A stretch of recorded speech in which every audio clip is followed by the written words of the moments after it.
5 साल के लिए बिटिया छोड़ जाओ, सास ससुर देवरानी जिठानी सब परखेंगी बिटिया को, और तब 5 साल बाद रिपोर्ट देगी कि लड़की ठीक है तो शादी करेंगे, नहीं तो भैया वापस ले जाओ। और अगर आप ये देखिए कि जो सरकार नौकरी दे नहीं सकती है वो किसी के मौलिक अधिकारों का हनन क्यों कर रही है? इससे क्या होगा कि जैसा कि आप पहले भी बता चुके हैं, सिर्फ घूसखोरी बढ़ेगी, लोगों में असुरक्षा का माहौल पैदा होगा। कोई भी व्यक्ति वो क्या करेगा कि अगर उसको घूस नहीं मिली तो वो अगर घूस नहीं मिल रही तो यहाँ पे तो आप देख रहे हैं आईएएस पीसीएस कैटेगरी के लोग घूस ना मिलने पे कत्ल करवा दे रहे हैं, जो नर्सरी चल रही है। तो उसी जगह पे आप ये पैमाना देख लिए तो आगे आने वाली दिशा कहां पे लेकर के सरकार जाएगी, प्रदेश को लेकर। यू मेड योर पॉइंट, ठीक है, ठीक है अभिषेक, ये सबसे बड़ी। मैं डॉक्टर मनोज मिश्रा के पास चलूंगा। मनोज जी, बड़ा व्यवहारिक सवाल रखता हूं जिसमें हिपोक्रेसी ना हो, वो बात हो जो जनता समझे और जो सच्चाई है जमीन की, दार्शनिक बात नहीं है। जब हम खाद्य अधिकारी को, जिला खाद्य अधिकारी को उसके यहां भर्ती 500 बच्चों का भविष्य सौंप देंगे, तहसीलदार को सौंप देंगे, सीएमओ को सौंप देंगे, तो खोया ही एकमात्र कसौटी बन जाएगी। खोया लाया तो अंदर आए, खोया नहीं लाया बाहर जाए। 60 और 40 में कौन फैसला करेगा 60 किसको मिले और 40 क्यों मिले? हजार लाखों की संख्या में बच्चा होगा, चाहे जिसको जितने दे दो, तब तो चल गया शासन और प्रशासन और हो गई जनसेवा महाराज। ननकू भी रोता फिरेगा सड़कों पे और रज्जाक भी। मनोज मिश्रा जी। जी हाँ, देखिए अमिताभ जी, आप बहुत अच्छा विषय लाते हैं और जनता और युवाओं से जुड़ा होता है, आपको धन्यवाद। लेकिन कुछ विषय है जो मुझे भी कहने थे। जी बिल्कुल कहिए। कि मैं लगातार छात्रों के ही संपर्क में रहता हूँ और विभिन्न स्तरों के छात्रों के संपर्क में रहता हूँ। तो पहली बात तो ये है कि ये अभी मुख्य सचिव जी ने भी कहा है कि विचार के स्तर पर। तो दूसरी बात ये है कि इसकी जो एंट्रेंस प्रोसेस है कि इसमें नियुक्ति कैसे होगी, ये बोर्ड क्लियर नहीं है। कि ऐसा नहीं होगा कि एक अधिकारी पूरी भर्ती कर देगा, एक विभाग की या एक क्षेत्र की या एक जिले की, ऐसा नहीं होगा। क्योंकि कोई एजेंसी है और वो एजेंसी ही तय करेगी कि लोगों की भर्ती होनी चाहिए। भर्ती के बाद 5 साल तक जो प्रस्ताव पढ़ने में आ रहा, जो अखबारों में आ रहा, जो अन्य माध्यमों से आ रहा, उसके आधार पर कह रहा हूँ। क्योंकि वो 5 साल तक संविदा पर रहेंगे और 60% से अधिक अगर अंक आएंगे तो उनका संविदा रेगुलर होगा। और ये साल में 2 बार होगा और 100 नंबर की 5 खंड दिए गए हैं। उन खंडों में एक में कंप्यूटर टेस्टिंग है, एक में कुछ है, इस तरह से है, उनको पार करेगा। तीसरी बात, सरकार कोई भी हो वो जनता के बहुमत से आती है, चाहे हमारी सरकार हो चाहे हमारी 25 सदस्यों की सरकार। ठीक बात है। तो सरकार का सदैव ध्यान ये होता है कि प्रदेश की 24 करोड़ जनता के हित की बात करना, कुछ मुट्ठी भर लोगों की नहीं।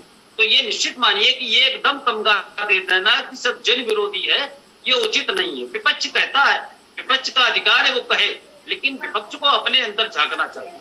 5वीं चीज ये है कि प्राइवेट सेक्टर अगर आप देखें तो प्राइवेट सेक्टर में यही तरीका है कि हायर एंड फायर है वहां पर, लेकिन मेरिट से समझौता नहीं है। मेरिट आप अगर देखें तो मेरिट जैसे आप चलाते हैं टेलीविजन चैनल, तो आप मेरिट पे समझौता नहीं करते, आप किसी चीज पे समझौता कर सकते हैं, लेकिन आपको चूंकि अपनी टीआरपी मैक्सिमम रखनी है तो आप मेरिट से समझौता नहीं कर सकते। तो जवाबदेही तय जरूर होगी और ये बात आपकी सही है, संज्ञान माना चाहिए कि जवाबदेही तय होनी चाहिए। और जो ये डर वातावरण क्यों है कि ये बात स्वीकार करनी पड़ेगी देश के युवाओं को भी कि अब सरकारी नौकरियां सिकुड़ रही हैं और उनका जमाना जा रहा है। लोगों को नए परिवेश में अपने को ढालना होगा। ये सरकार कोई हो, चाहे हमारी सरकार हो चाहे विपक्षी सरकार हो, नई नौकरियों के लिए सबको मानस बनाना होगा। और एक अंतिम बात मैं कहूंगा कि डॉक्टर एपीजे कलाम ने विजन 2020 में कहा है कि लोगों को आने वाले युग में अपनी योग्यताओं और दक्षताओं में परिवर्तन करने होंगे। ये उन्होंने विजन 2020 में कहा। तो मतलब ये उन्होंने उस समय समझ लिया था कि लोगों को अपनी परिवर्तन करने होंगे। तो निजी क्षेत्र के लिए इस तरह की नौकरियों को लोगों की मानसिकता तैयार करनी पड़ेगी। बिल्कुल ठीक बात मनोज जी। अब 2 बातें कह के मैं ब्रेक पर जाऊंगा, अभी नहीं आएंगे अभिषेक आपके पास।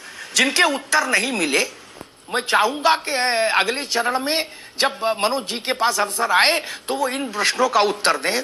मैंने देश की सबसे बड़ी अदालत के 2 निर्णयों को उद्धृत किया, जिसमें उसने कहा, टाइम दिया है कि सारे स्कूलों में प्रदेश भर के नियमित शिक्षक की नियुक्ति होनी चाहिए, एक भी दाएं बाएं का शिक्षक नहीं कि ये सोमवार को आएगा, ये मंगल को आएगा, ये बुध को आएगा, ये नीली कमीज पहनेगा, ये पीली कमीज पहनेगा, ये 15,000 पाएगा, ये 14,000। उन्हें ये सब ड्रामा बंद करो। सरकारी नौकरी व्यवस्थित ढंग से एक ईमानदार टेस्ट के जरिए दीजिए, एक कमीशन बनाइए, सुप्रीम कोर्ट में कंप्लायंस रिपोर्ट फाइल करिए। सुप्रीम कोर्ट से रमेश पोखरियाल निशंक जो पॉलिसी लेके आए हैं, राष्ट्रीय शिक्षा नीति, न्यू एजुकेशन पॉलिसी टू 2020, उसने कहा है 2022 तक देश में एक भी स्कूल ऐसा नहीं बचेगा जिसमें संविदा का छोटा भाई, संविदा का बड़ा भाई टाइप की कोई भर्ती रहे। देयर इज नो संविदा at all in education system. उन लोगों ने चिंतन नहीं किया क्या? केंद्र सरकार ने चिंतन नहीं किया? 60,000 लोगों से बातचीत करके बना है न्यू एजुकेशन पॉलिसी का ड्राफ्ट, 60,000 लोगों से देश में। आप तो अध्यापक हो मनोज भाई। और आखिरी बात कह के ब्रेक पर जाता हूं, सरकारी नौकरी में प्रोबेशन का प्रावधान क्यों रखा गया था? इसीलिए रखा गया है, वो आज भी लागू है। प्रोबेशन में परखिए, नहीं फिटे हटा दीजिए। ये स्कोप तो आज सरकारी नौकरी में है ना। ये कहा कि सरकारी में जो घुस गया वो फिर बाहर नहीं जा सकता, अनिवार्य सेवा समाप्ति भी है। लेकिन ये मामला वैसे ही है कि कोई ये कहे कि 5 साल के लिए बिटिया छोड़ जाओ, सास ससुर देवरानी जिठानी सब परखेंगी बिटिया को, और तब 5 साल बाद रिपोर्ट देंगी कि लड़की ठीक है।